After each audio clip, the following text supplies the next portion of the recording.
Hi friends, welcome back. അപ്പോൾ നമ്മൾ കഴിഞ്ഞ വീഡിയോയിൽ റിട്ടേൺ എങ്ങനെ മെഷർ ചെയ്യാം എന്നാണ് പഠിച്ചത്. അതായത് ഒരു ഫൈനാൻഷ്യൽ ഇൻസ്ട്രുമെന്റിൽ നമ്മൾ ഇൻവെസ്റ്റ്മെന്റ് നടത്തുന്നതിന് മുന്നേ അതിന്റെ ഫസ്റ്റ് നമ്മൾ അതിന്റെ റിട്ടേൺസ് കണ്ടുപിടിക്കും. എന്നിട്ട് ആ റിട്ടേൺസിന്റെ റിസ്ക് എങ്ങനെയാണെന്ന് നമ്മൾ കണ്ടുപിടിക്കും. അതായത് റിട്ടേണും റിസ്ക്കും നമ്മൾ ചെക്ക് ചെയ്തിട്ടേ ഒരു ഫൈനാൻഷ്യൽ ഇൻസ്ട്രുമെന്റിൽ നമ്മൾ ഇൻവെസ്റ്റ് ചെയ്യുള്ളൂ എന്നാണ് ഈ ചാപ്റ്ററിൽ നമ്മൾ പഠിച്ചു വരുന്നത്. അപ്പം അതിൽ ഫസ്റ്റ് റിട്ടേൺ എങ്ങനെ മെഷർ ചെയ്യാം എന്ന് നമ്മൾ കഴിഞ്ഞ വീഡിയോയിൽ കണ്ടു. ഈ ചാപ്റ്ററിൽ അല്ലെങ്കിൽ ഈ വീഡിയോയിൽ നമ്മൾ ഫോക്കസ് ചെയ്യാൻ പോകുന്നത് എങ്ങനെയാണ് റിസ്ക് മെഷർ ചെയ്യാൻ പോകുന്നതെന്നാണ്. സോ ഈ റിസ്കിനെ സ്റ്റാറ്റിസ്റ്റിക്കലി അതിന് വിളിക്കുന്ന പേരാണ് ഡിസ്പേർഷൻ അഥവാ എങ്ങനെയാണ് ആ റിട്ടേൺ മെഷർമെന്റ്. ഇപ്പം വേറൊരു കാര്യം ശ്രദ്ധിക്കേണ്ടത്, ഈ റിട്ടേൺ വാല്യൂ കണ്ടുപിടിക്കാൻ മീൻ വാല്യൂ കണ്ടുപിടിക്കാനായിട്ട് നമുക്ക് ആ ഓരോ ഇൻഡിവിജ്വൽ റിട്ടേൺസും എടുത്തിട്ട് നമുക്ക് സുഖമായിട്ട് മീൻ വാല്യൂ കണ്ടുപിടിക്കാം. പക്ഷെ റിസ്ക് കണ്ടുപിടിക്കണമെങ്കിൽ നമ്മൾ ആദ്യമേ റിട്ടേൺ കണ്ടുപിടിക്കണം, അതായത് മീൻ വാല്യൂ കണ്ടുപിടിക്കണം. എന്നിട്ട് മീൻ വാല്യൂവിൽ നിന്നും എത്രത്തോളം ഡീവിയേറ്റ് ചെയ്യുന്നുണ്ട് മറ്റുള്ള വാല്യൂസ് എന്ന് കണ്ടുപിടിക്കാനാണ് നമ്മൾ റിസ്ക് ഉപയോഗിക്കുന്നത്. അതായത് ഡീവിയേഷൻസ് അല്ലെങ്കിൽ ഡിസ്പേർഷൻസ് കുറവാണെങ്കിൽ അതിന്റെ അർത്ഥം ആ സ്റ്റോക്കിന് റിസ്ക് കുറവാണ് എന്നാണ്. അതായത് എല്ലാ വർഷവും 10% റിട്ടേൺസ് തരുന്ന ഒരു സ്റ്റോക്കും ഒരു വർഷം 0% റിട്ടേൺസും അടുത്ത വർഷം 20% തരുന്ന റിട്ടേൺസും ഉണ്ടെങ്കിൽ ഇതില് റിസ്ക് കുറവുള്ളത് 2 വർഷവും സെയിം റിട്ടേൺസ് തരുന്ന സ്റ്റോക്കിലായിരിക്കും. അതായത് അതിന്റെ ഡേറ്റാസ് എപ്പോഴും സെൻട്രൽ വാല്യൂ അതല്ലെങ്കിൽ അതിന്റെ മീനുമായിട്ട് അടുത്തിരിക്കുന്നതായിരിക്കും. അതുകൊണ്ടാണ് അതിന്റെ റിസ്ക് നമ്മൾ കാൽക്കുലേറ്റ് ചെയ്യുന്നത്. We identified the different ways we can select a stock based on return calculation. Now we will see how risk calculation is done. Risk identifies how the data is dispersed around the mean value or the return value. That is, to calculate the risk, first we need to calculate the mean. നമ്മൾ കഴിഞ്ഞ വീഡിയോയിൽ കണ്ടിരുന്നു, മീൻ അല്ലെ return measure ചെയ്യാനായിട്ട് പല വഴികളുണ്ട്. അതിൽ ഒന്നാണ് ഈ മീൻ എന്ന് പറയുന്നത്. വേറെ മീഡിയൻ ഉണ്ട്, മോഡ് ഉണ്ട്, അങ്ങനെ വേറെ പല റിട്ടേൺ മെഷർമെന്റ്സ് ഉണ്ട്. പക്ഷെ എങ്കിലും നമ്മൾ മീൻ എന്തുകൊണ്ട് ഉപയോഗിക്കുന്നു എന്ന് ചോദിച്ചാൽ അടുത്ത സ്റ്റെപ്പിലേക്ക്, ഇപ്പം ഇതേപോലെ റിസ്കിനൊക്കെ ഉപയോഗിക്കാൻ വേണ്ടിയിട്ട് അല്ലെങ്കിൽ അടുത്ത സ്റ്റെപ്പുകളിലേക്ക് പോകുമ്പോൾ മീൻ മാത്രമേ നമുക്ക് ഉപയോഗിക്കാൻ പറ്റത്തുള്ളൂ, മീഡിയൻ നമുക്ക് ഉപയോഗിക്കാൻ പറ്റത്തില്ല. അല്ലെങ്കിൽ മീൻ is more tractable than median എന്ന് നമ്മൾ കഴിഞ്ഞ വീഡിയോയിൽ കണ്ടിരുന്നു. അപ്പം for example, stock A produced 10% returns in year 1 and 20% in year 2. Stock B gives 15% in both year 1 and year 2. That is, mean for both the stocks are 15%. രണ്ട് സ്റ്റോക്കിന്റെയും മീൻ എന്ന് പറയുന്നത് 15% ആണ് അല്ലെ. ഇവിടെ 10 + 20/2 ഇവിടെ 15 + 15/2 ചെയ്യുമ്പോൾ രണ്ടിന്റെയും മീൻ സെയിം ആണ്. സോ ഇതിൽ ഏതിലാണ് നമ്മൾ ഇൻവെസ്റ്റ് ചെയ്യാൻ പോകുന്നത് നമ്മൾ എങ്ങനെ കണ്ടുപിടിക്കും? This is where dispersion comes into picture. Dispersion gives a measure of risk. അല്ലെങ്കിൽ റിസ്കിനെ നമ്മൾ അളക്കുന്നത് ആ ഓരോ ഒബ്സർവേഷൻ വാല്യൂസും, ആ സ്റ്റോക്ക് എല്ലാ വർഷവും തരുന്ന റിട്ടേൺസിന്റെ വാല്യൂസ് എത്രത്തോളം ഡീവിയേറ്റ് ചെയ്യുന്നു ഫ്രം ദ മീൻ വാല്യൂ, അതാണ് നമ്മൾ ഡിസ്പേർഷൻ വെച്ച് കണ്ടുപിടിക്കുന്നത്, measure of risk. Just like mean gave the measure of returns. There are different ways to measure risk or dispersion. For example, range, mean, absolute deviation, variance, and standard deviation. These all measure absolute dispersion. ഇതെല്ലാം ഈ പറഞ്ഞ 4 വാല്യൂസും absolute dispersion ആണ് measure ചെയ്യുന്നത്. അതായത് ഒരു data set തന്നിട്ട് ആ data സെറ്റിനകത്ത് തന്നെ ഇപ്പൊ ഒരു സ്റ്റോക്കിന്റെ പല വർഷത്തെ റിട്ടേൺസ് തന്നിട്ട് ആ സ്റ്റോക്കിന്റെ ഡീവിയേഷൻസ് ഫ്രം ഇറ്റ്സ് മീൻ, അല്ലെങ്കിൽ ആ സ്റ്റോക്കിനെ ഞാൻ വേറൊരു സ്റ്റോക്കുമായിട്ട് കമ്പയർ ചെയ്യുന്നില്ല, അതിനെയാണ് അബ്സല്യൂട്ട് ഡിസ്പേർഷൻ എന്ന് വിളിക്കുന്നത്.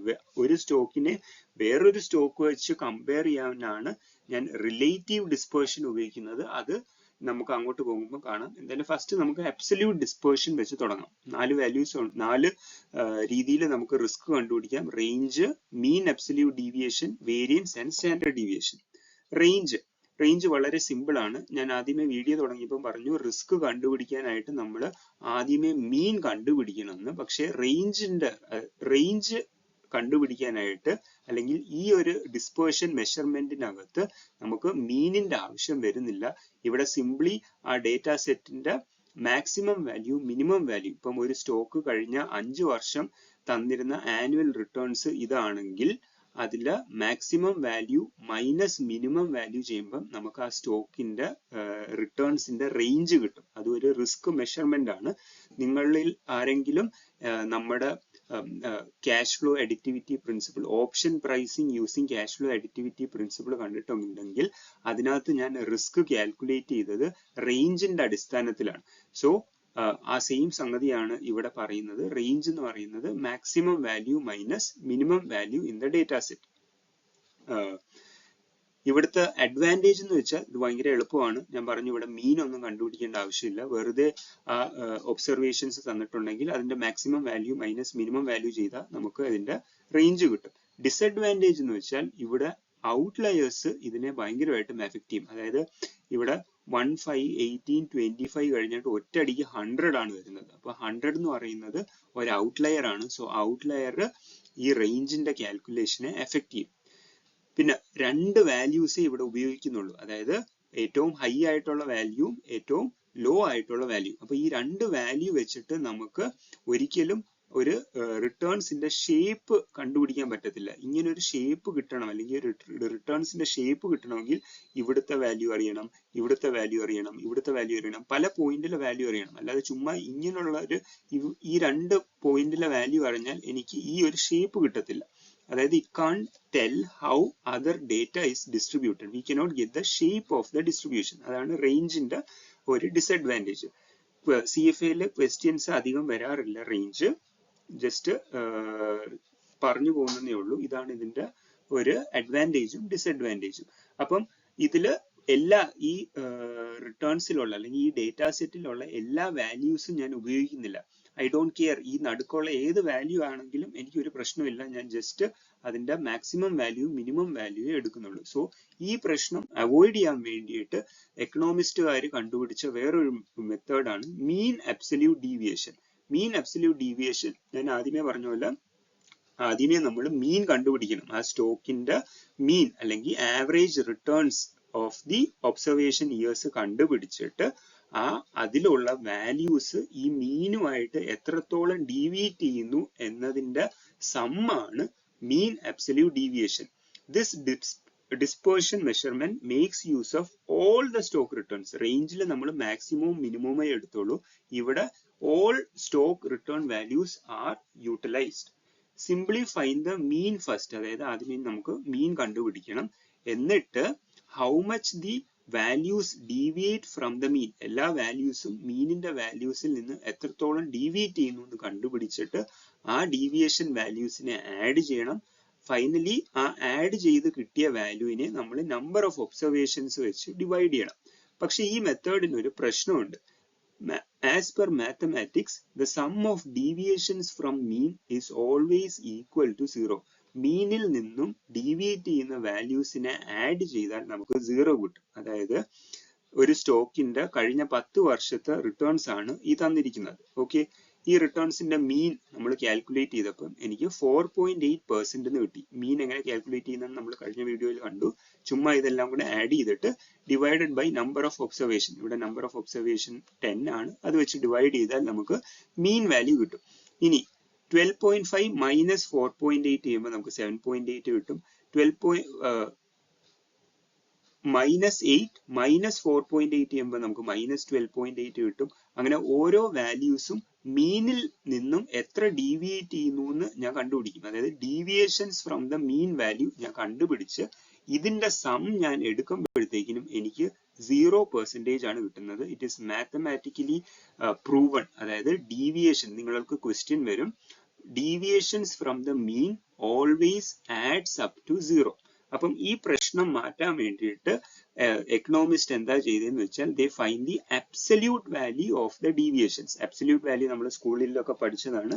ഒരു നെഗറ്റീവ് വാല്യൂവിനും പോസിറ്റീവ് വാല്യൂവിനെയും എന്തും പോസിറ്റീവിൽ മാത്രം റെപ്രസെന്റ് ചെയ്യുന്ന ഒരു മെത്തേഡാണ് അബ്സല്യൂട്ട് എന്ന് പറയുന്നത്. അതായത് നമ്മൾ ആദ്യമേ ഡീവിയേഷൻ കണ്ടുപിടിച്ചു, ആ ഡീവിയേഷനെ നമ്മൾ പിന്നെ അബ്സല്യൂട്ട് ഡീവിയേഷൻ ഫ്രം ദ മീൻ ആക്കുന്നു. അതായത് ഇവിടെ 7.8 തന്നെ ആവും, പക്ഷെ മൈനസ് 12.8 ആവും, 1.3 അങ്ങനെ. അതായത് നെഗറ്റീവ് ഉള്ള വാല്യൂസിനെ എല്ലാം നമ്മൾ പോസിറ്റീവ് ആക്കി മാറ്റും. ആ പോസിറ്റീവ് ആയിട്ടുള്ള വാല്യൂസിനെ നമ്മൾ ആദ്യമേ ആഡ് ചെയ്യും. ആഡ് ചെയ്തിട്ട് നമ്പർ ഓഫ് ഒബ്സർവേഷൻസ് വെച്ച് ഡിവൈഡ് ചെയ്യും. നമ്പർ ഓഫ് ഒബ്സർവേഷൻസ് ഇവിടെ 10 ആണ്. സോ ആഡ് ചെയ്ത വാല്യൂ ഡിവൈഡഡ് ബൈ 10 ചെയ്യുമ്പോഴത്തേക്കും നമുക്ക് മീൻ അബ്സല്യൂട്ട് ഡീവിയേഷൻ എന്ന് പറയുന്ന വാല്യൂയിലേക്ക് നമുക്ക് എത്തിച്ചേരാൻ സാധിക്കും. ഇവിടുത്തെ അഡ്വാൻറ്റേജ് എന്ന് വെച്ചാൽ റേഞ്ചിൽ നമ്മൾ 2 വാല്യൂസ് യൂസ് ചെയ്തോളൂ, പക്ഷെ മീൻ അബ്സല്യൂട്ട് ഡീവിയേഷനിൽ നമ്മൾ എല്ലാ വാല്യൂസും യൂസ് ചെയ്യുന്നുണ്ട്. ഇവിടുത്തെ ഡിസഡ്വാൻറ്റേജ് എന്താണ്? നമ്മൾ നമ്മുടെ കൺവീനിയൻസിന് വേണ്ടിയിട്ട് നെഗറ്റീവ് ആയിട്ട് കിട്ടിയ ഡീവിയേഷനെ നമ്മൾ പോസിറ്റീവ് ആക്കി മാറ്റുകയാണ്. അതായത് എന്റെ കൺവീനിയൻസ്, ഒരു എക്കണോമിസ്റ്റിന്റെ കൺവീനിയൻസിന് വേണ്ടിയിട്ട് ഞാൻ വാല്യൂസിനെ മാറ്റിമറിക്കുകയാണ്. അപ്പം അതുകൊണ്ട് തന്നെ ഇതും എനിക്ക് അടുത്ത സ്റ്റേജസ് ഓഫ് കാൽക്കുലേഷനിലേക്ക് കൊണ്ടുപോകാൻ പറ്റത്തില്ല. ജസ്റ്റ് ഇവിടെ വെച്ച് നിർത്താനേ പറ്റത്തുള്ളൂ. ഓക്കെ, മീൻ അബ്സല്യൂട്ട് ഡീവിയേഷൻ ഇത്രയാണ് എന്ന് എനിക്ക് മനസ്സിലായി, പക്ഷെ അത് കൊണ്ട് എനിക്ക് വേറെ കാൽക്കുലേഷൻ ചെയ്യാൻ പറ്റില്ല. അങ്ങനെ വന്നപ്പോഴാണ് സയന്റിസ്റ്റുകാർ കണ്ടുപിടിച്ചത് വേരിയൻസും സ്റ്റാൻഡേർഡ് ഡീവിയേഷനും. ഇതാണ് നമ്മുടെ റിസ്ക് മെഷർമെന്റിൽ ഏറ്റവും അധികം യൂസ് ചെയ്യപ്പെടുന്ന ടൂൾസ്. ഒന്ന് വേരിയൻസും ഒന്ന് സ്റ്റാൻഡേർഡ് ഡീവിയേഷനും. ഈ വേരിയൻസും സ്റ്റാൻഡേർഡ് ഡീവിയേഷനിലും രണ്ടിന്റെയും ഇടയ്ക്ക് ഏറ്റവും കൂടുതൽ യൂസ് ചെയ്യുന്നത് സ്റ്റാൻഡേർഡ് ഡീവിയേഷൻ ആണ്.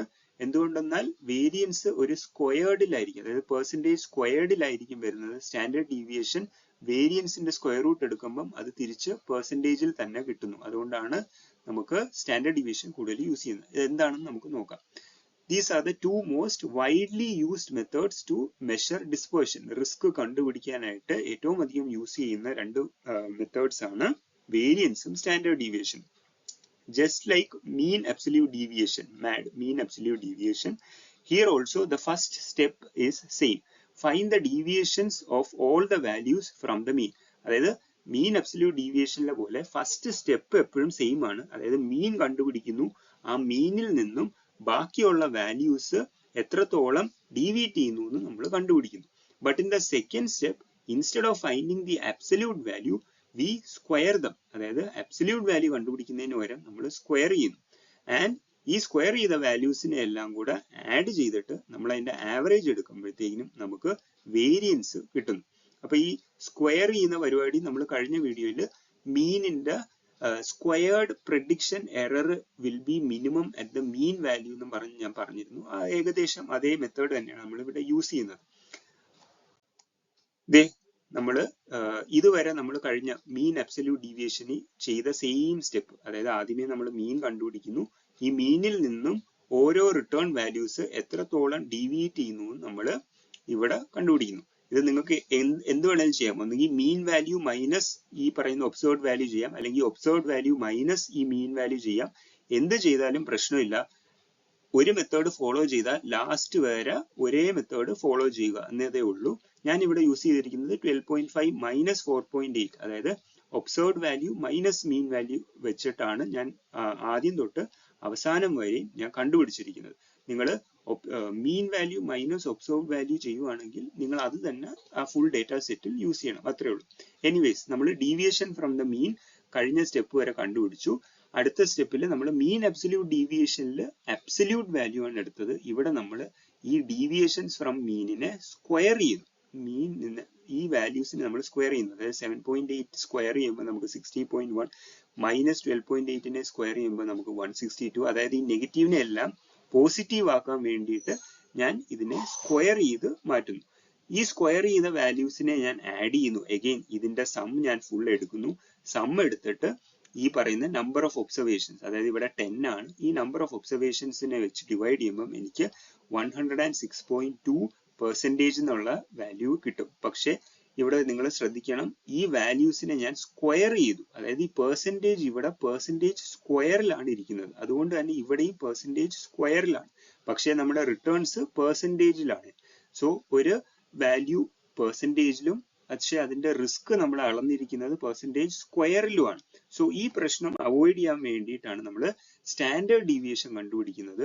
അത് വേറൊന്നുമല്ല, വേരിയൻസ് കണ്ടുപിടിച്ചിട്ട് ആ സ്റ്റെപ്പിൽ നമ്മൾ ഒരു സ്ക്വയർ റൂട്ടും കൂടി ഇട്ട് കൊടുത്താൽ നമുക്ക് സുഖമായിട്ട് സ്റ്റാൻഡേർഡ് ഡീവിയേഷൻ കിട്ടും. അതായത് ഇതാണ് നമ്മുടെ വേരിയൻസ് കിട്ടിയത്. ഈ 106.2ന്റെ സ്ക്വയർ റൂട്ട് എടുക്കുമ്പോഴത്തേക്കിനും നമുക്ക് 10.30 എന്ന് പറയുന്ന വാല്യൂ കിട്ടും. നമുക്ക് മനസ്സിലാക്കേണ്ടത്, അല്ലെങ്കിൽ ആസ് എ ഫൈനാൻഷ്യൽ അനലിസ്റ്റ് നിങ്ങൾ ഈ എങ്ങനെ കാൽക്കുലേറ്റ് ചെയ്യണം എന്നതിനെക്കാട്ടിലും ഈ കിട്ടിയ സ്റ്റാൻഡേർഡ് ഡീവിയേഷൻ കൊണ്ട് നിങ്ങൾക്ക് എന്താണ് ചെയ്യാൻ പറ്റുന്നത്, അല്ലെങ്കിൽ എന്താണ് അത് മനസ്സിലാക്കി തരുന്നതെന്ന് വെച്ചാൽ, for any given year returns of the stock typically varies from it's mean of 4.8% by 10.30, അതായത് സ്റ്റാൻഡേർഡ് ഡീവിയേഷൻ. ഇവിടെ ഉള്ള സ്റ്റാൻഡേർഡ് ഡീവിയേഷൻ ഈ പറയുന്ന മീൻ ഏതൊരു ഗിവൺ ഇയറിലും mean plus or minus standard deviation ആയിരിക്കും ഡീവിയേറ്റ് ചെയ്യുന്നത്. അതായത് ഇപ്പൊ ഈ വർഷത്തെ റിട്ടേൺസ് എടുത്താൽ 12.5% ആണ്. അത് 4.8% പ്ലസ് 10.30 എന്ന് പറയുന്ന വാല്യൂവിന്റെ അകത്ത് വരുന്നതാണ്. അതേപോലെ എല്ലാ വർഷത്തെയും നമ്മൾ എടുത്താൽ അങ്ങനെ അകത്ത് വരുന്ന ഒരു വാല്യൂ ആണ്.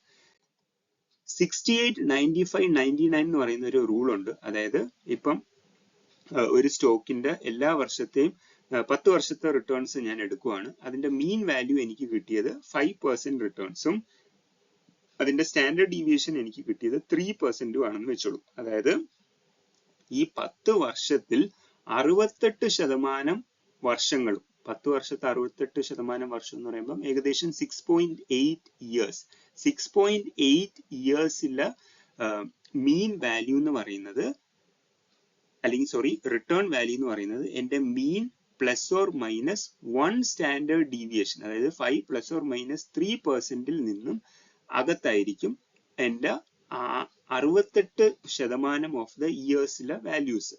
95% ഓഫ് ദ ഇയേഴ്സ്, 95% ഓഫ് 10 എന്ന് പറയുമ്പോഴത്തേക്കും 9.5 ഇയേഴ്സ്, എന്റെ 10 വർഷത്തിൽ 9.5 ഇയേഴ്സിലും എന്റെ റിട്ടേൺ എന്ന് പറയുന്നത് 5 plus or minus 2 standard deviation ആയിരിക്കും. അതായത് 5 പ്ലസ് ഓർ മൈനസ് 2 into 3%. അതായത് 5 പ്ലസ് 6 എന്ന് പറയുമ്പം 11ഉം 5 മൈനസ് 6 എന്ന് പറയുമ്പോഴത്തേക്കിനും -1%. അതായത് 10 വർഷത്തിൽ 95% വർഷങ്ങളും, അതായത് 9.5 ഇയേഴ്സിലെ റിട്ടേൺസും ഈ വാല്യൂസിന്റെ ഇടയ്ക്കായിരിക്കും കിടക്കുന്നത്. പിന്നെ 99.7%, അതായത് 10 വർഷത്തിൽ 9.97 ഇയേഴ്സിലെ values mean plus or minus 3 standard deviation, അതായത് 5 plus or minus 3 into standard deviation, ഇവിടെ 3 into 3, അതായത് 5 പ്ലസ് 9ഉം 5 മൈനസ് 9 എന്നും പറയുന്ന റേഞ്ചിന്റെ ഇടയ്ക്കായിരിക്കും എന്റെ 99.7 വർഷത്തെ, അതായത് 10 വർഷത്തിന്റെ 99.7 എടുക്കുമ്പോൾ 9.97 ഇയേഴ്സിന്റെ റിട്ടേൺസും എനിക്ക് 3 സ്റ്റാൻഡേർഡ് ഡീവിയേഷന്റെ അകത്തായിരിക്കും. Mean plus or minus 3 standard ഡീവിയേഷന്റെ അകത്തായിരിക്കും. സോ ഇതാണ് സ്റ്റാൻഡേർഡ് ഡീവിയേഷനും മീനും വെച്ചിട്ട് നമുക്ക് എങ്ങനെയാണ് റിട്ടേൺസ് പ്രെഡിക്റ്റ് ചെയ്യാൻ പറ്റുന്നതെന്ന് നമ്മൾ ഇപ്പൊ കണ്ടത്. ഇതുവരെ നമ്മൾ കണ്ടുപിടിച്ച വേരിയേഷനെയും സ്റ്റാൻഡേർഡ് ഡീവിയേഷനെയും നമ്മൾ വിളിക്കുന്ന പേരാണ് population variance and population standard deviation. അതായത് നമ്മൾ കൺസിഡർ ചെയ്യുന്ന എന്തെന്ന് വെച്ചാൽ, നമ്മുടെ എൻറ്റയർ സ്റ്റോക്ക്, ഇപ്പോൾ ഒരു സ്റ്റോക്ക് മാർക്കറ്റിൽ ലിസ്റ്റ് ചെയ്തിട്ട് 50 വർഷം ഉണ്ടെങ്കിൽ ആ 50 വർഷത്തെയും ആനുവൽ റിട്ടേൺസ് എടുത്തിട്ട് ഞാൻ കണ്ടുപിടിക്കുന്നതായിട്ട് അസ്യൂം ചെയ്തതാണ് പോപ്പുലേഷൻ വേരിയൻസും പോപ്പുലേഷൻ സ്റ്റാൻഡേർഡ് ഡീവിയേഷനും. അവിടെ ഞാൻ ഡിവൈഡ് ചെയ്യുന്നത് ഡിവൈഡഡ് ബൈ n ആണ്. ഞാൻ പറഞ്ഞു നമ്പർ ഓഫ് ഒബ്സർവേഷൻസ് വെച്ച് വേണം ഡിവൈഡ് ചെയ്യാനായിട്ട്. പക്ഷെ വേറൊരു വേരിയൻസും സ്റ്റാൻഡേർഡ് ഡീവിയേഷനും ഉണ്ട്, സാമ്പിൾ വേരിയൻസും സാമ്പിൾ സ്റ്റാൻഡേർഡ് ഡീവിയേഷനും. ഇത് വേറൊന്നുമല്ല, ഇപ്പൊ ഒരു സ്റ്റോക്ക് മാർക്കറ്റിൽ ലിസ്റ്റ് ചെയ്തിട്ട് 50 വർഷമായിരിക്കും. ഞാൻ പക്ഷെ 50 വർഷത്തെ റിട്ടേൺസ് എടുക്കില്ല, പകരം ഞാൻ കഴിഞ്ഞ 5 വർഷത്തെ റിട്ടേൺസ് എടുക്കത്തുള്ളൂ. അതായത് ഈ ഫുൾ പോപ്പുലേഷനിൽ നിന്നും ഞാൻ ഒരു സാമ്പിൾ ആണ് എടുക്കുന്നത്. അപ്പൊ ഈ സാമ്പിൾ എടുത്താലുള്ള പ്രശ്നം എന്ന് വെച്ചാൽ, ഈ 50 വർഷമായി സ്റ്റോക്കിൽ ലിസ്റ്റ് ചെയ്തിട്ട്, അപ്പൊ 50 വർഷത്തെ വാല്യൂസ് വെച്ച് ഈ സ്റ്റോക്കിന് ഒരു റിസ്ക് കാണും, അല്ലെങ്കിൽ ഒരു ഡിസ്പേർഷൻ മെഷർ കാണും. ഞാൻ കഴിഞ്ഞ 5 വർഷത്തെ എടുക്കുമ്പോഴത്തേക്കിനും ഈ റിസ്ക് ചെറുതായി കാണപ്പെടും. അതായത് ടോട്ടൽ സ്റ്റോക്കിന്റെ റിസ്ക് സാമ്പിൾ എടുക്കുവാണെങ്കിൽ ചെറുതായിട്ട് കാണപ്പെടും. അപ്പം ഈ ചെറുതിനെ ഞാൻ അവോയ്ഡ് ചെയ്യാൻ വേണ്ടിയിട്ട്, അല്ലെങ്കിൽ തിരിച്ച് ആ ഒരു വാല്യൂയിലേക്ക്, പോപ്പുലേഷന്റെ വാല്യൂ, ഡിസ്പേർഷൻ വാല്യൂയിലേക്ക് എത്താൻ വേണ്ടിയിട്ട് ഞാൻ ഇവിടെ n-1 വെച്ചിട്ടായിരിക്കും ഡിവൈഡ് ചെയ്യുന്നത്. ഡിനോമിനേറ്ററിൽ ഒരു വാല്യൂ കുറച്ചാൽ കോഷ്യന്റ് കൂടും. നമ്മളെ സ്കൂളിൽ പഠിച്ചതാണ്, ഡിനോമിനേറ്റർ കുറഞ്ഞാൽ നമ്മുടെ ആൻസർ കൂടും. അതേ സ്റ്റെപ്പാണ് നമ്മൾ സാമ്പിൾ സൈസ് എടുത്താൽ നമ്മുടെ ഡിസ്പേർഷൻ വാല്യൂ അല്ലെങ്കിൽ റിസ്ക് കുറഞ്ഞതായിട്ട് കാണിക്കും.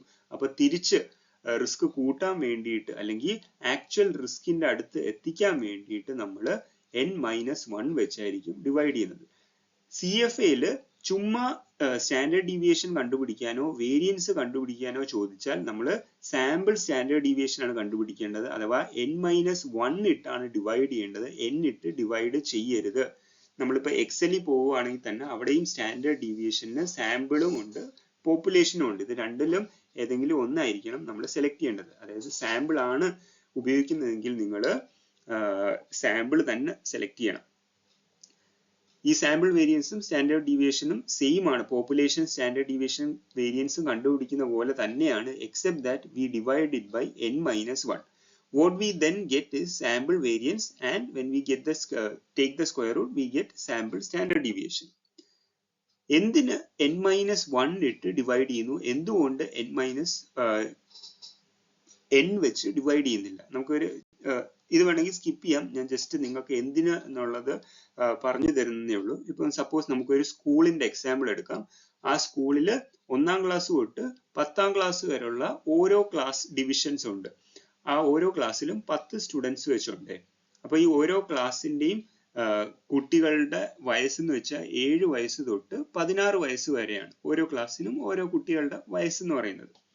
അപ്പൊ ഈ സ്കൂളിന്റെ ടോട്ടൽ സ്കൂൾ പോപ്പുലേഷൻ അല്ലെങ്കിൽ ആ ടോട്ടൽ സ്കൂളിലെ കുട്ടികളുടെ ഏജിന്റെ ആവറേജ് ഏജ് എന്ന് പറയുന്നത് 11.5 ഇയേഴ്സ് ആണെന്ന് നമുക്ക് കാൽക്കുലേറ്റ് ചെയ്ത് കിട്ടും. അതായത് 7 + 8 + 9 + 10 + 11 + 12 + 13 + 14 + 15 + 16 ഡിവൈഡഡ് ബൈ 10 ചെയ്യുമ്പോൾ നമുക്ക് 11.5 ഇയേഴ്സ് ആണെന്ന് നമുക്ക് കിട്ടും.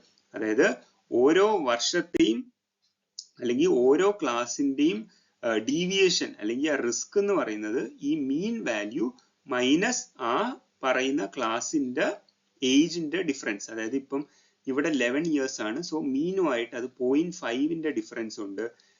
10 ഇയേഴ്സ് ആകുമ്പം അതിന്റെ മീൻ വാല്യൂ ആയിട്ട് 1.5 ഇയേഴ്സിന്റെ ഡിഫറൻസ് ഉണ്ട്. അങ്ങനെ ഓരോ ഇതിന് ഒരു ഡിസ്പേർഷൻ വാല്യൂ ഉണ്ട്. അല്ലെങ്കിൽ ഈ പറയുന്ന ആവറേജ് ഏജ് അല്ലെങ്കിൽ ടോട്ടൽ സ്കൂളിന്റെ സ്റ്റുഡൻസിന്റെ ആവറേജ് ഏജും ആ സ്കൂളിന്റെ ആവറേജ് ഏജ് വെച്ചിട്ട് ആ സ്കൂളിന് ഒരു ഡിസ്പേർഷൻ വാല്യൂ ഉണ്ടാവും, അല്ലെങ്കിൽ അതിനൊരു റിസ്ക് മെഷർമെന്റ് ഉണ്ടാവും. ആ മറ്റുള്ള സ്കൂളുകൾ മറ്റുള്ള ക്ലാസ്സുകളിലെ ഏജ് മീൻ ഏജുമായിട്ട് എത്രത്തോളം വേരി ചെയ്യുന്നത് നമുക്കൊരു വാല്യൂ കിട്ടും. ഇവിടെ ഡീവിയേഷൻ ഫ്രം ദ മീൻ ഞാൻ പറഞ്ഞു, നമുക്ക് കിട്ടിയ മീൻ ഏജ് എന്ന് പറയുന്നത് 11.5 ആണ്. നമ്മൾ എഗെയിൻ ഡീവിയേഷൻ ഫ്രം ദ മീൻ ചെയ്യുമ്പോഴത്തേക്കും നമുക്ക് ഇങ്ങനെ കിട്ടും.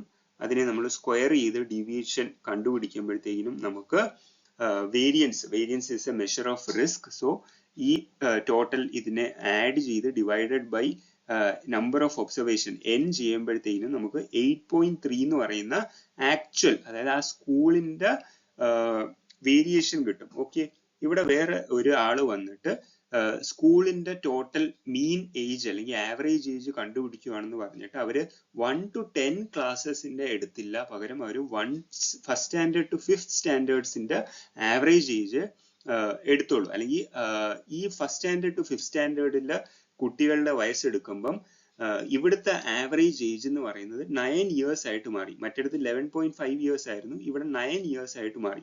അപ്പൊ ഈ 9 ഇയേഴ്സിൽ ഈ പറയുന്ന അവര് ഈ ഒരു ചെറിയ സാമ്പിളിന്റെ അവര് സ്റ്റാൻഡേർഡ് ഡീവിയേഷൻ അല്ലെങ്കിൽ വേരിയൻസ് കണ്ടുപിടിക്കുവാണ്. ഇതിന്റെ വേരിയൻസ് കണ്ടുപിടിക്കുമ്പോൾ എന്താ സംഭവിക്കുന്നത്? മറ്റിടത്ത് നമുക്ക് കിട്ടിയത് 8.3 ആണ്, 8.3 ആണ്. ഇവിടെ നമുക്ക് വേരിയൻസ് കിട്ടുന്നത് 2 ആണ്. അപ്പൊ ഞാൻ എന്താ പറഞ്ഞത്, ടോട്ടൽ പോപ്പുലേഷന്റെ വേരിയൻസിനേക്കാൾ കുറവായിരിക്കും, അല്ലെങ്കിൽ ടോട്ടൽ പോപ്പുലേഷന്റെ റിസ്കിനേക്കാൾ കുറവായിരിക്കും ഒരു സാമ്പിൾ സൈസിന്റെ റിസ്ക് എന്ന് പറയുന്നത് 2 എന്ന് പറയുന്നത്. അപ്പം ഇതിനെ കുറയ്ക്കാൻ വേണ്ടിയിട്ട് അല്ലെങ്കിൽ ഈ വേരിയൻസിനെ എങ്ങനെ ഈ പറയുന്ന ടോട്ടൽ പോപ്പുലേഷന്റെ വേരിയൻസുമായിട്ട് ഇക്വേറ്റ് ചെയ്യാം എന്ന് ആലോചിച്ചപ്പോഴാണ് ഇവര് ഇത് ഡിവൈഡഡ് ബൈ n ആണ് നമ്മൾ ചെയ്യുന്നത്, ഡിവൈഡഡ് ബൈ 5 ആണ്. അതുകൊണ്ട് ഇത് 5 ചെയ്യാതെ divided by n-1 divided by 4 ചെയ്യാമെന്ന് ആൾക്കാർ വിചാരിച്ചു. ഇതാണ് അതിന്റെ ടോട്ടൽ പിക്ചർ. ഇതാണ് ആക്ച്വൽ ആ സ്കൂളിന്റെ ആവറേജ് ഏജ്, ഇതാണ് സാമ്പിൾ സൈസിന്റെ ആവറേജ് ഏജ്. ഇവിടെ തന്നെ ഡിഫറൻസ് വന്നു. അത് കഴിഞ്ഞിട്ട് ഈ ഒരു ചെറിയ സാമ്പിൾ സൈസിൽ അവര് നമ്മുടെ വേരിയേഷൻ കണ്ടുപിടിക്കാൻ പോവുകയാണ്. അപ്പം ഈ variation will be obviously smaller than the total population അല്ലെ ടോട്ടൽ സ്കൂളിന്റെ വേരിയേഷൻ അല്ലെങ്കിൽ റിസ്ക് എന്ന് പറയുന്നത്. when we divide by n-1 അതായത് divided by 5 ചെയ്യാതെ divided by 4 ചെയ്യുമ്പോൾ നമുക്ക് 2.5 എന്ന് പറയുന്ന വാല്യൂ കിട്ടും. നമുക്കറിയാം ടോട്ടൽ സ്കൂളിന്റെ വേരിയേഷൻ 8.3 ആണ്. അപ്പം നിങ്ങൾ ചോദിക്കാം 2.5 ചെയ്തിട്ട് അതായത് n-1 ചെയ്തിട്ട് പോലും 8.3യുടെ അവിടെ എത്തുന്നില്ലല്ലോ എന്ന് നിങ്ങൾ ചോദിക്കും. അതിന്റെ റീസൺ എന്ന് വെച്ചാൽ നമ്മുടെ സാമ്പിൾ സൈസ് വളരെ ചെറുതാണ്. ഈ ആക്ച്വലി നമ്മുടെ സ്റ്റോക്ക് മാർക്കറ്റിലെല്ലാം നമ്മൾ thousands and thousands of data വെച്ചിട്ടാണ് ഡീൽ ചെയ്യുന്നത്. അതായത് സാമ്പിൾ സൈസ് നമ്മുടെ പോപ്പുലേഷന്റെയും സാമ്പിളിന്റെയും ഒക്കെ സൈസ് കൂടുമ്പോഴത്തേക്കിനും ഈ പറയുന്ന n-1 ചെയ്യുമ്പം സാമ്പിളിന്റെ വേരിയൻസും പോപ്പുലേഷന്റെ വേരിയൻസും ഈക്വൽ ആയിട്ട് മാറും. അല്ലെങ്കിൽ നമ്മുടെ സാമ്പിൾ സ്റ്റാൻഡേർഡ് ഡീവിയേഷനും പോപ്പുലേഷൻ സ്റ്റാൻഡേർഡ് ഡീവിയേഷന്റെയും വാല്യൂ ഒന്നായിട്ട് മാറും. Still why n-1 and not n-2 or n-3? Because as per statistical proof, which is out of syllabus for us, n-2 and above makes the variance larger than the population variance. ഇവിടെ നമുക്ക് കിട്ടിയത് സാമ്പിളിന്റെ variance നമ്മുടെ population വേരിയൻസിനേക്കാൾ കുറവാണെന്നാണ് കിട്ടിയത്. ഇവിടെ n-1ന് പകരം n-2 n-3 ചെയ്താലോ നേരെ തിരിച്ച് സംഭവിക്കും. അതായത് സാമ്പിൾ സൈസിന്റെ റിസ്ക് കൂടുതലും പോപ്പുലേഷന്റെ റിസ്ക് കുറവായിട്ടും നമുക്ക് ഫീൽ ചെയ്യും. സോ ഇതുകൊണ്ടാണ് നമ്മൾ n-1 ചെയ്യുന്നത്. ഈ ക്ലാസ്സിന് പകരം ഇതൊരു സ്റ്റോക്ക് മാർക്കറ്റുമായിട്ട് ഇക്വേറ്റ് ചെയ്താൽ ഒരു സ്റ്റോക്ക് പല വർഷങ്ങളിൽ തരുന്ന റിട്ടേൺസ് നമ്മൾ എടുക്കാതെ കുറച്ച് വർഷങ്ങളിൽ തരുന്ന റിട്ടേൺസ് എടുത്ത് നമ്മുടെ അനാലിസിസ് ചെയ്യുവാണെങ്കിൽ അവിടെ n വെച്ച് ഡിവൈഡ് ചെയ്യരുത്, അവിടെ n-1 ഇട്ട് ഡിവൈഡ് ചെയ്യണം. അതേപോലെ if you are sure that you are using the data of all the years since its inception, then ധൈര്യമായിട്ട് നിങ്ങൾ പോപ്പുലേഷൻ എന്താ പറയുക സ്റ്റാൻഡേർഡ് ഡീവിയേഷൻ കണ്ടുപിടിച്ചോളൂ, അല്ലെങ്കിൽ n ഇട്ട് തന്നെ ഡിവൈഡ് ചെയ്തോളൂ. പക്ഷേ CFAയിൽ എപ്പോഴും നമുക്ക് സാമ്പിൾ ആയിരിക്കും തരുന്നത്. സോ n-1 വിട്ട് വേണം നമ്മൾ സ്റ്റാൻഡേർഡ് ഡീവിയേഷനും വേരിയേഷനും കണ്ടുപിടിക്കേണ്ടത് unless and until CFA explicitly ask us to find the population standard deviation.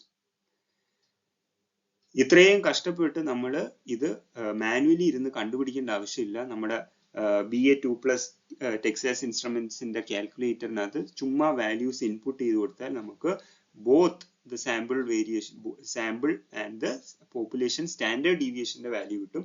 Standard ഡീവിയേഷന്റെ square എടുത്താൽ നമുക്ക് വേരിയൻസും നമുക്ക് കിട്ടും. അതുകൊണ്ട് മാനുവലി കാൽക്കുലേറ്റ് ചെയ്യേണ്ട ആവശ്യമില്ല.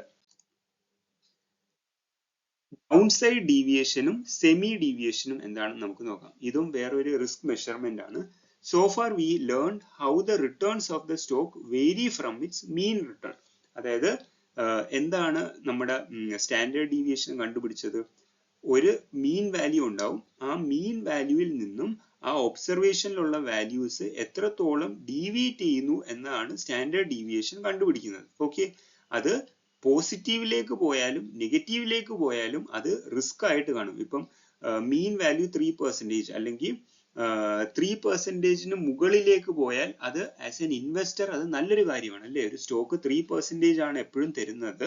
പക്ഷെ ഏതൊക്കെയോ വർഷം അത് 3%-ൽ കൂടുതൽ പെർസെൻറ്റേജ് തന്നാൽ അത് നല്ലൊരു കാര്യമാണ്. അത് റിസ്ക് ആസ് സച്ച് വരുന്നില്ല. റിസ്ക് എപ്പോഴാണ് വരുന്നത്? മീൻ വാല്യൂവിനേക്കാൾ കുറവ് റിട്ടേൺസ് തരുന്നുണ്ടെങ്കിൽ അവിടെയാണ് risk in the true sense risk ആയി വരുന്നത്. സോ സ്റ്റാൻഡേർഡ് ഡീവിയേഷൻ അങ്ങനെ ഒരു പ്രശ്നമുണ്ട്. അതുകൊണ്ടാണ് നമ്മൾ ഡൗൺ സൈഡ് ഡീവിയേഷൻ അല്ലെങ്കിൽ സെമി ഡീവിയേഷൻ ചെയ്യുന്നത്. അവിടെ എന്തുവാ ചെയ്യുന്നതെന്ന് വെച്ചാൽ ഈ മീനിന്റെ വാല്യൂവിൽ നിന്നും താഴത്തേക്ക് ഏതൊക്കെ വർഷം സ്റ്റോക്ക് മാർക്കറ്റ് റിട്ടേൺസ് തരുന്നുണ്ടോ ആ വർഷത്തെ റിസ്ക് മാത്രമേ നമ്മൾ കാൽക്കുലേറ്റ് ചെയ്യുള്ളൂ. ആ മീനിന്റെ വാല്യൂവിനേക്കാൾ കൂടുതൽ റിട്ടേൺസ് തന്നാൽ ആ ഇയേഴ്സിനെ നമ്മൾ എക്സ്ക്ലൂഡ് ചെയ്ത് കളയും. അതാണ് ഡൗൺ സൈഡ് ഡീവിയേഷൻ. ഇനി ഈ മീൻ വാല്യൂ റീപ്ലേസ് ചെയ്ത് നമ്മുടെ ടാർഗറ്റ് വാല്യൂ ഇട്ടാൽ, അതായത് ഇപ്പൊ എനിക്ക് സ്റ്റോക്ക് മാർക്കറ്റിൽ നിന്നും 6% റിട്ടേൺസ് വേണമെങ്കിൽ ആ 6% ഞാൻ ഇട്ടിട്ട് ഏതൊക്കെ വർഷം 6%-നേക്കാൾ കൂടുതൽ റിട്ടേൺസ് തന്നു, ഏതൊക്കെ വർഷം 6%-നേക്കാൾ കുറവ് റിട്ടേൺസ് തന്നു എന്ന് കണ്ടുപിടിക്കുന്നതിനെയാണ് ഞാൻ ടാർഗറ്റ് ഡൗൺ സൈഡ് ഡീവിയേഷൻ അഥവാ ടാർഗറ്റ് സെമി ഡീവിയേഷൻ എന്ന് പറയുന്നത്. So far we learned how the returns of the stock vary from its mean return. Now we replace the mean return with our target return. And not just that, we will avoid all those return observations that are greater than our target return. അതായത് താഴത്തേക്ക് എൻ്റെ ടാർഗറ്റിൽ നിന്നും താഴെ returns പോകുന്ന വർഷങ്ങളെ മാത്രമേ ഞാൻ എടുക്കുകയുള്ളൂ. The problem with normal standard deviation is that it tells how much the returns is varying on both sides of the mean. Even if the return of a particular year is greater than the mean return, which is actually a bonus for the investor, normal standard deviation would still count such deviations as risk. But downside deviation or semi-deviation takes into account only those returns which goes below the mean, അല്ലെങ്കിൽ the risk that an investor actually care about. Standard deviation is always greater than the semi-deviation. If the standard deviation is very much large than the semi-deviation, അതായത് ഒരു standard deviation, ഒരു data സെറ്റിന്റെ standard deviation ഞാൻ പറഞ്ഞു മീനിന്റെ വാല്യൂവിൽ നിന്ന് കൂടിയാലും കുറഞ്ഞാലും അതിനെ റിസ്ക് ആയിട്ട് അത് കണ്ടുപിടിക്കുന്നു. അതായത് സ്റ്റാൻഡേർഡ് ഡീവിയേഷൻ തരുന്ന റിസ്ക് എന്ന് പറഞ്ഞാൽ എപ്പോഴും വലുതായിരിക്കും when compared to semi deviation, അഥവാ എൻ്റെ മീൻ വാല്യൂ, എൻ്റെ ടാർഗറ്റ് റിട്ടേണിനേക്കാൾ താഴത്തേക്ക് ഏതൊക്കെ വർഷം റിട്ടേൺസ് പോകുന്നുണ്ട് എന്ന് പറയുന്നതാണ് സെമി ഡീവിയേഷൻ. അപ്പൊ ആ റിസ്ക് കുറവായിരിക്കും. കാരണം ഒരു സ്റ്റോക്ക് ചിലപ്പം പോസിറ്റീവ് വരും, ചിലപ്പോൾ നെഗറ്റീവ് വരും. അപ്പൊ നെഗറ്റീവ് മാത്രം എടുത്ത് റിസ്ക് കണ്ടുപിടിച്ചാൽ ആ വാല്യൂ കുറവായിരിക്കും. രണ്ടാമത്തെ പോയിന്റ് എന്ന് വെച്ചാൽ ഇപ്പം എൻ്റെ ടാർഗറ്റ് റിട്ടേൺ 6% ആണെങ്കിൽ ആ സ്റ്റോക്ക് എല്ലാ വർഷവും 6%-ന് മുകളിൽ റിട്ടേൺസ് തന്നാൽ എൻ്റെ സെമി ഡീവിയേഷൻ 0 ആയിട്ട് മാറും. അതായത് സ്റ്റാൻഡേർഡ് ഡീവിയേഷൻ അപ്പോഴും ഹൈ ആയിരിക്കും, പക്ഷേ സെമി ഡീവിയേഷൻ 0 ആയിട്ട് മാറി. അതായത് maximum difference between standard deviation and semi deviation happens. If the difference is very much large, നമ്മളിപ്പോൾ കണ്ട പോലെ ഡിഫറൻസ് വളരെ ലാർജ് ആണെങ്കിൽ it tells that most of the volatility of the returns around the target or the mean was because the stock generated returns which were greater than the mean return for the majority of the years. അതായത് എൻ്റെ ഈ standard ഡീവിയേഷനും semi ഡീവിയേഷനും ആയിട്ടുള്ള difference കൂടുതലാണെങ്കിൽ അത് inference എന്തുവാണെന്ന് ചോദിച്ചാൽ എൻ്റെ target റിട്ടേണിനേക്കാൾ കൂടുതൽ returns ആണ് അത് ആ സ്റ്റോക്ക് എപ്പോഴും തന്നിട്ടുള്ളത്. Here also we use n-1 in the denominator. ഇതും നമ്മൾ n-1 ഇട്ടാണ് നമ്മൾ കാൽക്കുലേറ്റ് ചെയ്യുന്നത്. ഇവിടെ നമുക്ക് ടാർഗറ്റ് അല്ലെങ്കിൽ സെമി ഡീവിയേഷൻ നമുക്ക് കാൽക്കുലേറ്റർ ചെയ്യാൻ പറ്റില്ല, നമുക്ക് മാനുവലി തന്നെ കാൽക്കുലേറ്റ് ചെയ്യണം. സോ അതിന്റെ സ്റ്റെപ്സ് എന്തൊക്കെയാണ്? ഫസ്റ്റ് സ്റ്റെപ്പ് എന്ന് വെച്ചാൽ ക്വസ്റ്റ്യൻ തന്നെ നമുക്ക് ഒരു ടാർഗറ്റ് റിട്ടേൺ തന്നിട്ടുണ്ടാവും. അപ്പൊ ഈ ടാർഗറ്റ് റിട്ടേണിനേക്കാൾ കുറവ് റിട്ടേൺസ് ജനറേറ്റ് ചെയ്തിട്ടുള്ള ഏതൊക്കെ വർഷമാണെന്ന് നമ്മൾ കണ്ടുപിടിക്കണം. ഇപ്പം ഒരു വർഷം 10% റിട്ടേൺ തന്നിട്ടുണ്ട്, നമ്മുടെ ടാർഗറ്റും 10% ആണെങ്കിൽ ആ വർഷത്തെ വാല്യൂ നമ്മൾ എടുക്കില്ല. നമ്മുടെ ടാർഗറ്റ് റിട്ടേണിനേക്കാൾ താഴെ പോകുന്ന ഏതൊക്കെ വർഷമാണെന്ന് നമ്മൾ കണ്ടുപിടിക്കും. സ്റ്റെപ്പ് 2 എന്ന് വെച്ചാൽ ഈ കണ്ടുപിടിച്ച വർഷങ്ങളുടെ റിട്ടേൺസും നമ്മുടെ ടാർഗറ്റ് റിട്ടേൺസും തമ്മിലുള്ള ഡിഫറൻസ് കണ്ടുപിടിക്കും. ആ ഡിഫറൻസിനെ നമ്മൾ സ്ക്വയർ ചെയ്യും. ആ സ്ക്വയർ ചെയ്ത വാല്യൂസിനെ നമ്മൾ സം എടുക്കും. ആ സം എടുത്ത വാല്യൂസിനെ ഡിവൈഡഡ് ബൈ n-1 ചെയ്യും. Do note that even though we are selecting only a few years, അതായത് എൻ്റെ സ്റ്റോക്കിന്റെ എൻ്റെ ടാർഗറ്റിന്റെ റിട്ടേണിനേക്കാൾ താഴോട്ട് പോയ 2-3 വർഷങ്ങളെ കാണത്തുള്ളൂ എന്നും പറഞ്ഞ് എൻ്റെ ഡിനോമിനേറ്ററിൽ ഞാൻ 2-ഓ 3-ഓ അല്ല എടുക്കാൻ പോകുന്ന, അപ്പോഴും ഞാൻ എൻ്റെ ഡിനോമിനേറ്ററിൽ n-1 അതായത് ടോട്ടൽ ഒബ്സർവേഷൻസ് -1 എന്ന് പറയുന്ന വാല്യൂ ആണ് ഞാൻ എടുക്കാൻ പോകുന്നത്. എൻ്റെ ടാർഗറ്റ് റിട്ടേൺ 10% ആണ്. എൻ്റെ സ്റ്റോക്ക് കഴിഞ്ഞ 10 വർഷം തന്ന റിട്ടേൺസ് ഇതൊക്കെയാണ്. സോ ഫസ്റ്റ് സ്റ്റെപ്പ് എന്താണ്? എൻ്റെ ടാർഗറ്റ് റിട്ടേണിനേക്കാൾ കുറവായിട്ടുള്ള ഏതൊക്കെ വർഷമാണെന്ന് ഞാൻ കണ്ടുപിടിക്കും. 12.5 എൻ്റെ ടാർഗറ്റ് റിട്ടേണിനേക്കാൾ കുറവാണ്. സോ ഇത് ഞാൻ അവോയ്ഡ് ചെയ്യും. 10% എൻ്റെ ടാർഗറ്റ് റിട്ടേൺ തന്നെ 2024 തന്നിട്ടുണ്ട്, അതുകൊണ്ട് അതും ഞാൻ അവോയ്ഡ് ചെയ്യും. 11% എൻ്റെ ടാർഗറ്റിനേക്കാൾ കൂടുതലാണ്, അത് ഞാൻ അവോയ്ഡ് ചെയ്യും.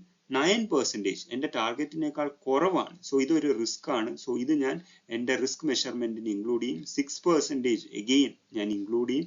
15 ചെയ്യില്ല, 20 ചെയ്യില്ല, 4 ഞാൻ ഇൻക്ലൂഡ് ചെയ്യും, 11 ചെയ്യില്ല, 12 ഞാൻ ചെയ്യില്ല. അതായത് എൻ്റെ ടാർഗറ്റ് റിട്ടേൺ 10% ആയപ്പോഴത്തേനും എനിക്കിവിടെ 3 ഒബ്സർവേഷൻസ് ആണ് കിട്ടിയത്. ഇവിടെ ഇപ്പൊ എന്റെ ടാർഗറ്റ് റിട്ടേൺ ഞാൻ ഹൈ ടാർഗറ്റ് റിട്ടേൺ സെറ്റ് ചെയ്യുകയാണ്, 15% ഞാൻ ടാർഗറ്റ് റിട്ടേൺ സെറ്റ് ചെയ്യുവാണെങ്കിൽ ഇവിടെ ഇത് ഇൻക്ലൂഡ് ആവും, ഇത് ഇൻക്ലൂഡ് ആവും, ഇത് ഇൻക്ലൂഡ് ആവും, ഇത് രണ്ടും ഒഴിച്ച് 2020 2019 ഒഴിച്ച് ബാക്കി എല്ലാ വാല്യൂസും ഇൻക്ലൂഡ് ആവും. അതായത് എന്റെ ടാർഗറ്റ് ഞാൻ കൂട്ടി വെച്ചാൽ അവിടുത്തെ റിസ്ക്കും കൂടുതലായിരിക്കും. കാരണം എന്റെ ടാർഗറ്റിനേക്കാൾ കുറവാണ് എല്ലാ വർഷവും അത് ജനറേറ്റ് ചെയ്യുന്നത്. സോ അത് നമ്മളൊന്ന് മനസ്സിലാക്കി വെച്ചിരിക്കുക. നമ്മൾ കണ്ടുപിടിച്ചു എന്റെ ടാർഗറ്റ് റിട്ടേണിനേക്കാൾ 10%-നേക്കാൾ കുറവുള്ള വർഷങ്ങൾ ഏതാണെന്ന് ഞാൻ കണ്ടുപിടിച്ചു. ഇപ്പൊ നെക്സ്റ്റ് സ്റ്റെപ്പ് എന്താണ്? ഈ ടാർഗറ്റ് റിട്ടേണും ആ വർഷങ്ങളുടെ റിട്ടേൺസും തമ്മിലുള്ള ഡിഫറൻസ് നമ്മൾ കണ്ടുപിടിക്കുന്നു അല്ലേ? Deviations from the target. നമ്മുടെ ടാർഗറ്റ് റിട്ടേൺ 10 - 9 അല്ലെങ്കിൽ 9 - 10 -1, 6 - 10 -4, 4 - 10 -6. അതിനെ നമ്മൾ സ്ക്വയർ ചെയ്യുന്നു. ഈ ഡീവിയേഷൻസിനെ നമ്മൾ സ്ക്വയർ ചെയ്ത് 1, 16, 36 ചെയ്യുന്നു. ഇതിനെ ആഡ് ചെയ്യുമ്പോഴത്തേക്കും നമുക്ക് 53 എന്ന് പറയുന്ന വാല്യൂ കിട്ടുന്നു. ഈ 53 ഡിവൈഡഡ് ബൈ n-1 ആണ്. 53 ഡിവൈഡഡ് ബൈ n-1 എന്ന് പറയുമ്പോൾ ഇവിടെ 10 ഒബ്സർവേഷൻസ് ഉണ്ട്. സോ n-1 എന്ന് പറയുമ്പോൾ ഡിവൈഡഡ് ബൈ 9 ആണ് ചെയ്യേണ്ടത്. അല്ലാതെ ഞാൻ ഇവിടെ 3 വർഷങ്ങളുടെ റിട്ടേൺസേ എടുത്തുള്ളൂ, അതുകൊണ്ട് ഡിവൈഡഡ് ബൈ 3 ചെയ്യുന്നു എന്ന് പറഞ്ഞ് ആരും ചെയ്യരുത്. ഇവിടെ നമ്പർ ഓഫ് ഒബ്സർവേഷൻ -1 തന്നെ ചെയ്യണം. അങ്ങനെ ചെയ്യുമ്പോൾ നമുക്ക് ടാർഗറ്റ് ഡൗൺ സൈഡ് ഡീവിയേഷൻ എന്ന് പറയുന്നത് 2.43% എന്ന് കിട്ടും. അതായത് എന്റെ ടാർഗറ്റ് റിട്ടേണിനേക്കാൾ താഴേക്ക് പോയ വർഷങ്ങളുടെ പെർസെൻറ്റേജ് എന്ന് പറയുന്നത് 2.43% ആണ്. ആക്ച്വൽ സ്റ്റാൻഡേർഡ് ഡീവിയേഷൻ എത്രയാണ് കിട്ടിയത്? അതായത് ഈ ഫുൾ വാല്യൂസിനെ ഞാൻ സ്റ്റാൻഡേർഡ് ഡീവിയേഷൻ കാൽക്കുലേറ്റ് ചെയ്യുമ്പോൾ എനിക്ക് 4.46 എന്നാണ് കിട്ടിയത്. അപ്പൊ നമ്മുടെ ഫസ്റ്റ് സ്റ്റേറ്റ്മെന്റ് ശരിയായി മാറി. അതായത് നമ്മുടെ ടാർഗറ്റ് ഡീവിയേഷൻ അല്ലെങ്കിൽ down side deviation will be always lesser than the actual standard deviation. Large difference between the two deviation, അതായത് ഇത് രണ്ടും തമ്മിലുള്ള ഡീവിയേഷൻ ഇവിടെ കൂടുതലാണ്. അതിന്റെ അർത്ഥം എന്റെ ടാർഗറ്റ് ഡീവിയേഷൻ, എന്റെ ടാർഗറ്റ് റിട്ടേണിനേക്കാൾ കൂടുതൽ റിട്ടേൺസ് അത് മെജോറിറ്റി ഓഫ് ദ ഇയേഴ്സ്, അതായത് 10 വർഷത്തിൽ 7 വർഷവും എന്റെ ടാർഗറ്റ് റിട്ടേൺ ക്രോസ് ചെയ്തു. അതുകൊണ്ട് എന്റെ ഡിഫറൻസും വലുതായിരിക്കും. If we increase the value of the target return, downside deviation will be higher. നമ്മൾ കുറച്ചു മുന്നേ പറഞ്ഞിരുന്നു, എന്റെ ടാർഗറ്റ് ഞാൻ വലുതാക്കി വെച്ചാൽ, ഹൈ ആയിട്ട് വെച്ചാൽ ആ ടാർഗറ്റിനേക്കാൾ താഴേക്ക് റിട്ടേൺസ് പ്രൊഡ്യൂസ് ചെയ്ത വർഷങ്ങളുടെ എണ്ണം കൂടുതലായിരിക്കും. അപ്പൊ അവിടുത്തെ ഡൗൺ സൈഡ് റിസ്ക്കും കൂടുതലായിരിക്കും. ഡൗൺ സൈഡ് ഡീവിയേഷൻ അല്ലെ സെമി ഡീവിയേഷനും കൂടുതലായിരിക്കും. അപ്പൊ ഇത്രയും നേരം നമ്മൾ പഠിച്ചത് അബ്സല്യൂട്ട് ഡിസ്പേർഷൻ ആണ്. അതായത് ഒരു സ്റ്റോക്കിന്റെ പല വർഷങ്ങളുടെ റിട്ടേൺസ് ഞാൻ എടുത്തിട്ട് ആ വർഷങ്ങളുടെ റിട്ടേൺസ് അതിന്റെ മീൻ വാല്യൂ ആയിട്ട് എത്രത്തോളം ഡീവിയേറ്റ് ചെയ്യുന്നു എന്നാണ് നമ്മൾ കണ്ടുപിടിച്ചത്. ഇനി നമ്മൾ റിലേറ്റീവ് ഡിസ്പേർഷൻ കണ്ടുപിടിക്കുകയാണ്. അതായത് ഒരു സ്റ്റോക്ക് വേറൊരു സ്റ്റോക്കുമായിട്ട് കമ്പയർ ചെയ്യാൻ വേണ്ടിയിട്ട്, റിസ്ക് കമ്പയർ ചെയ്യാൻ വേണ്ടിയിട്ടാണ് ഞാൻ കോഎഫിഷ്യന്റ് ഓഫ് വേരിയേഷൻ എന്ന് പറയുന്ന ഒരു ടേം ഇൻട്രൊഡ്യൂസ് ചെയ്തിരിക്കുന്നത്. Coefficient CV. Here we find the risk per unit return. ഒരു റിട്ടേൺ തരുമ്പം എത്ര റിസ്ക് ഞാൻ എടുക്കുന്നുണ്ട് എന്നാണ് ഇവിടെ കണ്ടുപിടിക്കുന്നത്. So that it is easier to compare with other stocks. This is known as coefficient of variation. ഇവിടുത്തെ risk എന്ന് പറയുന്ന സ്റ്റാൻഡേർഡ് ഡീവിയേഷനും യൂണിറ്റ് റിട്ടേൺ എന്ന് പറയുന്നത് മീനുമാണ്. ഓക്കെ, നമ്മൾ രണ്ട് സ്റ്റോക്ക് അനലൈസ് ചെയ്തു. ഞാൻ പറഞ്ഞത് റിലേറ്റീവ് ഡിസ്പേർഷൻ ആണ്. അതായത് രണ്ട് സ്റ്റോക്കിനെ കമ്പയർ ചെയ്യാൻ വേണ്ടിയിട്ടാണ്. അപ്പോൾ ഒരു സ്റ്റോക്ക് തന്ന റിട്ടേൺസ് എന്ന് വെച്ചാൽ 5%, മീൻ വാല്യൂ എന്ന് പറഞ്ഞ 5%, അതിന്റെ സ്റ്റാൻഡേർഡ് ഡീവിയേഷൻ അല്ലെങ്കിൽ റിസ്ക് എന്ന് പറയുന്നത് 2%. അതേപോലെ സ്റ്റോക്ക് ബിയുടെ 25% മീൻ റിട്ടേണും 10% സ്റ്റാൻഡേർഡ് ഡീവിയേഷനും കിട്ടി. ഇത് വെച്ച് നിങ്ങൾക്ക് പ്രത്യേകിച്ച് ഒന്നും ചെയ്യാനില്ല. അതായത് ഇതിൽ ഏതിലാണ് കൂടുതൽ റിസ്ക് അല്ലെങ്കിൽ ഇതിൽ ഏതിൽ ഇൻവെസ്റ്റ് ചെയ്യണം എന്ന് നിങ്ങൾക്ക് കൺഫ്യൂസ്ഡ് ആയിരിക്കുവാണ്. അവിടെയാണ് നമ്മുടെ കോഎഫിഷ്യന്റ് ഓഫ് വേരിയേഷൻ ഹെൽപ്പ് ചെയ്യുന്നത്. അതായത് ഇവിടെ the risk per unit return നമ്മൾ കണ്ടുപിടിക്കും. അതായത് 2/5 and 10/25 ചെയ്തിട്ട് റിസ്ക് പെർ യൂണിറ്റ് റിട്ടേൺ നമ്മൾ കണ്ടുപിടിക്കും. അഥവാ കോഎഫിഷ്യന്റ് ഓഫ് വേരിയേഷന്റെ ഇക്വേഷൻ എന്ന് പറയുന്നത് sample standard deviation divided by mean. Sample standard deviation ആണ് divided by mean and it gives the risk per unit of return. Coefficient of variation gives the risk per unit of return. This helps in comparing different stocks. അതാണ് ഇവിടുത്തെ ഏറ്റവും വലിയ ഗുണം. രണ്ട് സ്റ്റോക്കിന്റെ മീൻ വാല്യൂയും കിട്ടി, റിസ്ക്കും standard ഡീവിയേഷനും കിട്ടി. അത് വെച്ച് എന്ത് ചെയ്യണമെന്ന് എനിക്ക് അറിഞ്ഞുകൂടാതിരിക്കുന്ന അവസ്ഥയിലാണ് ഞാൻ കോഎഫിഷ്യന്റ് ഓഫ് വേരിയേഷൻ ഉപയോഗിക്കുന്നത്. റിലേറ്റീവ് ഡിസ്പേർഷൻ ആണ്. ഞാൻ രണ്ട് സ്റ്റോക്ക് കമ്പയർ ചെയ്യാൻ വേണ്ടിയിട്ടാണ് ഞാൻ യൂസ് ചെയ്യുന്നത്. ഇവിടുത്തെ ഡിസഡ്വാൻറ്റേജ് എന്തുവാണെന്ന് വെച്ചാൽ ഈ നമ്മൾ പറഞ്ഞു coefficient of variation is equal to sample standard deviation divided by mean ആണെന്ന് നമ്മൾ കഴിഞ്ഞ സ്ലൈഡിൽ കണ്ടു. അപ്പൊ ഈ മീൻ വാല്യൂ നെഗറ്റീവ് ആണെങ്കിൽ കോഎഫിഷ്യന്റ് മീൻ വാല്യൂ അതായത് ഡിനോമിനേറ്റർ നെഗറ്റീവോ സീറോ ആയാൽ ഈ കോഎഫിഷ്യന്റ് ഓഫ് വേരിയേഷൻ മീനിങ്ലെസ് ആവും. അതുകൊണ്ട് ഇത് ഒരു ഉപയോഗവും ഇല്ലാതായി പോകും. അതായത് coefficient of variation is giving us the value of risk per unit of return. അതായത് ഇപ്പോൾ coefficient of variation -5 എന്ന് പറയുന്ന ഒരു വാല്യൂ ആണെങ്കിൽ it is basically like saying I am taking -5 unit of risk. അതായത് ഒരു റിട്ടേൺസ് കിട്ടാനായിട്ട് എനിക്ക് റിസ്ക് നെഗറ്റീവ് ആയിട്ട് വരുവാണെന്നാണ് പറയുന്നത്. അതായത് മാത്തമാറ്റിക്കലി ഇമ്പോസിബിൾ ആണ്, റിസ്ക് ഒരിക്കലും നെഗറ്റീവ് ആവാൻ പറ്റത്തില്ല. റിസ്ക് സീറോ ആവാം, പക്ഷെ റിസ്ക് നെഗറ്റീവ് ആവാൻ പറ്റത്തില്ല. അതായത് കോഎഫിഷ്യന്റ് ഓഫ് വേരിയേഷന്റെ വലിയൊരു ഡ്രോബാക്ക് എന്ന് പറയുന്നത് മീൻ നെഗറ്റീവ് ആയാൽ അവിടെ പ്രശ്നം വരും. While solving the problems, they will give two data set. ഈ കോഎഫിഷ്യന്റ് ഓഫ് വേരിയേഷന്റെ ക്വസ്റ്റ്യൻസ് വരുന്നത് എങ്ങനെയാണെന്ന് വെച്ചാൽ ഇതും കാൽക്കുലേറ്ററിൽ നമുക്ക് ചെയ്യാൻ പറ്റില്ല. ഇവിടെ രണ്ട് ഡേറ്റാ സെറ്റ് തന്നിട്ട് ആ രണ്ട് ഡേറ്റാ സെറ്റിലും നമ്മൾ ഈ പറയുന്ന കണക്ക് സാമ്പിൾ സ്റ്റാൻഡേർഡ് ഡീവിയേഷനും മീൻ വാല്യൂയും കണ്ടുപിടിച്ചിട്ട് ആ കോഎഫിഷ്യന്റ് ഓഫ് വേരിയേഷൻ എവിടെയാണോ കുറവ്, അതായത് where the risk per unit of return is less, അതായിരിക്കും നമ്മൾ ഓൾവേസ് സെലക്ട് ചെയ്യാൻ പോകുന്ന ഇൻവെസ്റ്റ്മെന്റ് എന്ന് പറയുന്നത്. Coefficient of variation is nothing but risk per unit of return. So നമ്മുടെ റിസ്കിന്റെ സെക്ഷന്റെ അവസാനം നമ്മൾ എത്തി. ക്വസ്റ്റ്യൻ സോൾവ് ചെയ്യുമ്പോഴത്തേക്കും നിങ്ങൾക്ക് കുറച്ച് പോയിന്റ്സ് മനസ്സിലാക്കിയിരിക്കണം. In question may be 10-year data will be given, but they will ask you to calculate the mean absolute deviation for just 4 or 5 years out of that. Then do not find the mean of all full 10 years. Instead focus only on those years which the question is asking. അതായത് 10-20 വർഷത്തെ returns തന്നോട്ടെ, നിങ്ങളുടെ അടുത്ത് mean absolute ഡീവിയേഷനോ standard ഡീവിയേഷനോ for this particular years കണ്ടുപിടിക്കാൻ പറഞ്ഞാൽ ആ ഇയേഴ്സ് മാത്രം ഫോക്കസ് ചെയ്യുക. എല്ലാ വർഷത്തെയും മീൻസ് എടുത്ത് നിങ്ങൾ കാൽക്കുലേറ്റ് ചെയ്യരുത്. വേറൊരു ഇമ്പോർട്ടൻറ്റ് പോയിന്റ് എന്ന് പറയുന്നത് നമ്മൾ നേരത്തെ വീഡിയോസിൽ പഠിച്ചു, arithmetic mean is always greater than geometric mean is always greater than harmonic mean എന്ന് പറഞ്ഞു. അപ്പം രണ്ട് ഡേറ്റാ സെറ്റ് നമുക്ക് തന്നിട്ടുണ്ട്.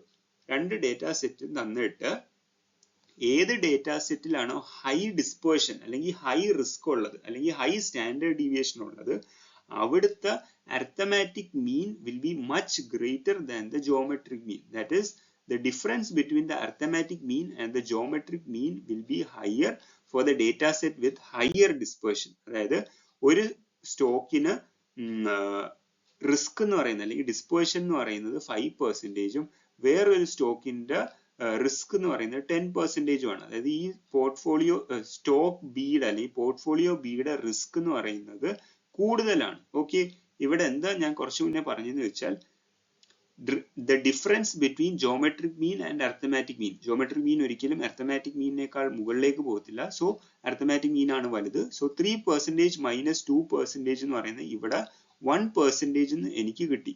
ഈ 1% 5% റിസ്കിനാണ് എനിക്ക് 1% കിട്ടിയത്. അപ്പൊ ഈ റിസ്ക് കൂടുതലുള്ള സ്റ്റോക്കിൽ obviously the difference between arithmetic mean and geometric mean will be higher than the 1%. അതായത് ഇവിടെ ഏത് വാല്യൂ വന്നാലും the difference between these two will be greater than 1%. അതായത് ഇവിടെ 3%ഓ അതിന്റെ താഴേക്കോ വരാൻ പറ്റത്തില്ല. കാരണം അങ്ങനെയാണെങ്കിൽ ഈ ഡിഫറൻസ് 1%ഓ 1%ൽ താഴെ പോവും, അത് പറ്റത്തില്ല.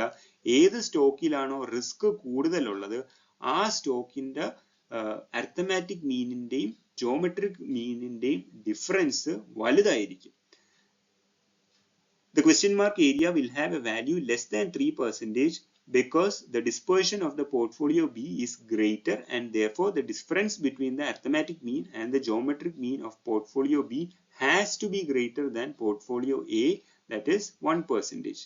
സോ ഇതാണ് ഇന്നത്തെ വീഡിയോയുടെ റിസ്ക് നമ്മൾ കവർ ചെയ്ത്. ഇനി അടുത്ത വീഡിയോയിൽ നമുക്ക് ഷേപ്പ് ഓഫ് ദ ഡിസ്ട്രിബ്യൂഷൻസ് പറ്റി പഠിക്കാം. Thank you.